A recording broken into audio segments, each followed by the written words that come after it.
हरे कृष्णा। आप सभी को मोक्षदा एकादशी और गीता जयंती की हार्दिक शुभकामनाएं। तो आइए रसपान करते हैं मोक्षदा एकादशी की व्रत कथा का। धर्मराज युधिष्ठिर कहने लगे कि हे भगवान, मैंने मार्गशीर्ष कृष्ण एकादशी अर्थात उत्पन्ना एकादशी का सविस्तार वर्णन सुना। अब आप कृपा करके मुझे मार्गशीर्ष माह के शुक्ल पक्ष की एकादशी के विषय में भी बतलाइए। इस एकादशी का क्या नाम है तथा इसके व्रत का क्या विधान है, इसकी विधि क्या है, इसका व्रत करने से किस फल की प्राप्ति होती है। कृपया यह सब विधान पूर्वक कहिए। भगवान श्री कृष्ण बोले, मार्गशीर्ष माह के शुक्ल पक्ष में आने वाली इस एकादशी को मोक्षदा एकादशी कहा जाता है।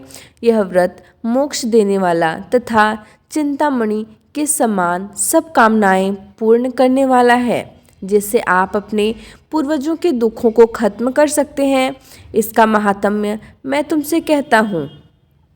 गोकुल नाम के नगर में बैखानस नामक राजा राज्य करता था। उसके राज्य में चारों वेदों के ज्ञाता ब्राह्मण रहते थे। वह राजा अपनी प्रजा का पुत्रवत पालन करता था। वह एक बार रात्रि में राजा ने एक स्वप्न देखा कि उसके पिता नरक में हैं। उसे बड़ा आश्चर्य हुआ। प्रातः वह विद्वान ब्राह्मणों के पास गया और अपना स्वप्न सुनाया। कहा, मैंने अपने पिता को नरक में कष्ट उठाते देखा है। उन्होंने मुझसे कहा कि हे पुत्र, मैं नरक में पड़ा हूँ, यहाँ से तुम मुझे मुक्त कराओ। जब से मैंने ये वचन सुने हैं तब से बहुत बेचैन हूँ। चित्त में बड़ी अशांति हो रही है। मुझे इस राज्य, धन, पुत्र, स्त्री, हाथी, घोड़े आदि में कुछ भी सुख प्रतीत नहीं होता। क्या करूं? राजा ने कहा, हे ब्राह्मण देवताओं, इस दुख के कारण मेरा सारा शरीर जल रहा है।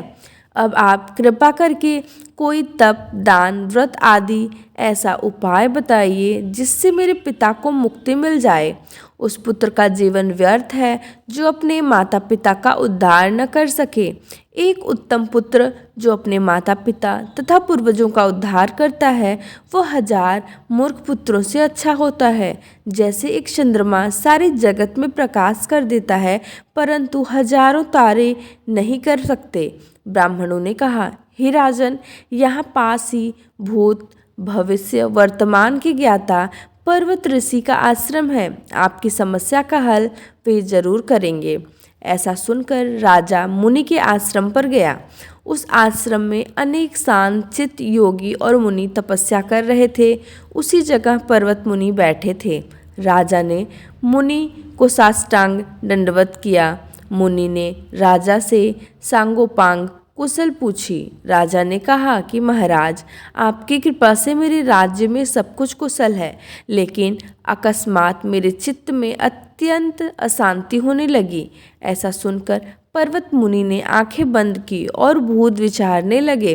फिर बोले, हे राजन, मैंने योग के बल से तुम्हारे पिता के कुकर्मों को जान लिया है। उन्होंने पूर्व जन्म में कामातुर होकर एक पत्नी को रति दी, किंतु सौत के कहने पर दूसरी पत्नी को ऋतुदान मांगने पर भी नहीं दिया। उसी पाप कर्म के कारण तुम्हारे पिता को नरक में जाना पड़ा। तब राजा ने कहा, इसका कोई उपाय बताइए। मुनि बोले, हे राजन, आप मार्गशीर्ष एकादशी का उपवास करें और उस उपवास के पुण्य को अपने पिता को संकल्प कर दें। इसके प्रभाव से आपके पिता की अवश्य नरक से मुक्ति होगी। मुनि के ये वचन सुनकर राजा महल में आया और मुनि से कहने अनुसार कुटुंब सहित मोक्षदा एकादशी का व्रत किया। इसके उपवास का पुण्य उसने पिता को अर्पण कर दिया। इसके प्रभाव से उसके पिता को मुक्ति मिल गई और स्वर्ग में जाते हुए वे पुत्र से कहने लगे, हे पुत्र, तेरा कल्याण हो। यह कहकर स्वर्ग चले गए। मार्गशीर्ष मास की शुक्ल पक्ष की मोक्षदा एकादशी का जो व्रत करते हैं, उनके समस्त पाप नष्ट हो जाते हैं। तो ये थी मोक्षदा एकादशी की व्रत कथा। हरे कृष्ण।